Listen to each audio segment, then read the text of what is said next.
This is an abomination. In May 2022, Chuck E. Cheese was still in the middle of one of its biggest remodeling campaigns to this day, installing dance floors in locations and a big TV at the back of the store. These remodels are pretty infamous for removing the classic animatronic band that Chuck E. Cheese had featured since the very beginning, but more on that later. Well, for some reason in that month, Chuck E. Cheese decided to venture out and take ownership of the arcade at the Holiday Inn in Orlando, Florida. Yes, that Holiday Inn. The former Nickelodeon Hotel, which I find really cool. Chuck E. Cheese gained ownership of the arcade inside the hotel, but I don't believe any CC branding was added, and it continued business as usual. Not much else happened until 2024, when Chuck E. Cheese decided to do something similar by hopping into the market of mall arcades with their brand Funspot Arcade.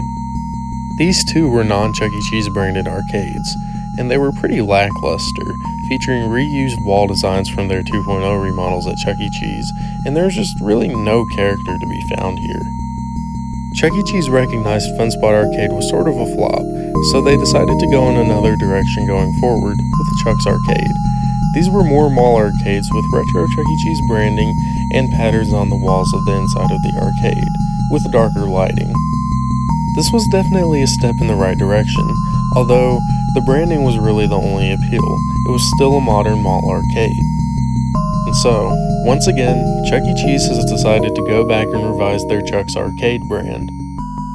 And oh boy, did they make some interesting choices. In June 2025, the Funspot Arcade at Rockingham Park Mall in New Hampshire rebranded into a Chuck's Arcade, but this wasn't like the ones we had seen. We got this. A Cyberanic Pasquale animatronic taxidermied into a statue and then placed in a display case. I hate to be a negative Nancy and complain, but this is just not what fans wanted. We wanted our animatronics back, not having them turned into lifeless statues. And it doesn't really help that this Pasquale animatronic is from one of the most iconic Chuck E. Cheese locations, being the one in Arlington, Texas. But what's worse is the fact, when creating these statues, it actually damages the inner mechanism of the animatronic.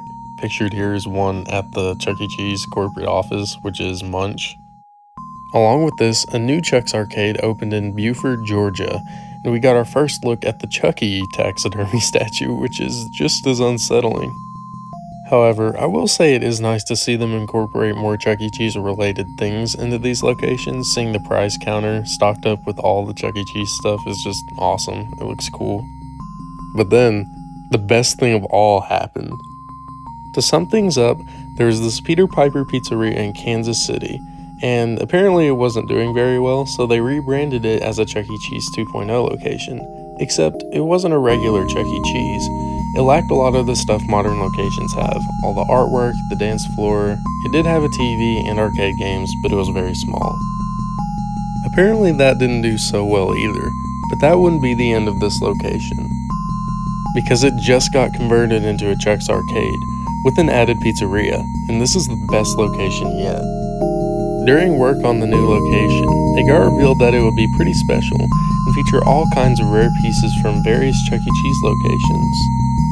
While the animatronics that will be on display at this location haven't been revealed yet, all of these signs and posters are just awesome. I can't believe they have all of this stuff in one spot.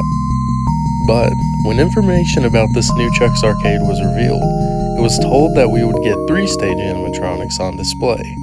And I don't know if this has any sort of connection or if this is a coincidence or what, but I think it's funny that they'll be displaying 3-stage animatronics in the same city where the first Showbiz Pizza place was. Nevertheless, it does make me very happy to see all these important pieces of Chuck E. Cheese history preserved. Although, the way they're handling the animatronics is sort of disappointing to fans, as when they saved animatronics from locations that were closing or remodeling, we had hope that these would go towards a good cause and we would see them performing once again someday. But I'd like to hear what you guys have to say. Do you think Chuck E. Cheese delivered with Chuck's Arcade, or did they leave a lot to be desired? Let me know in the comments section down below. I'd love to hear what you all think of this new concept. Make sure to subscribe, like, and turn on notifications for future content, and I'll see you guys in the next one.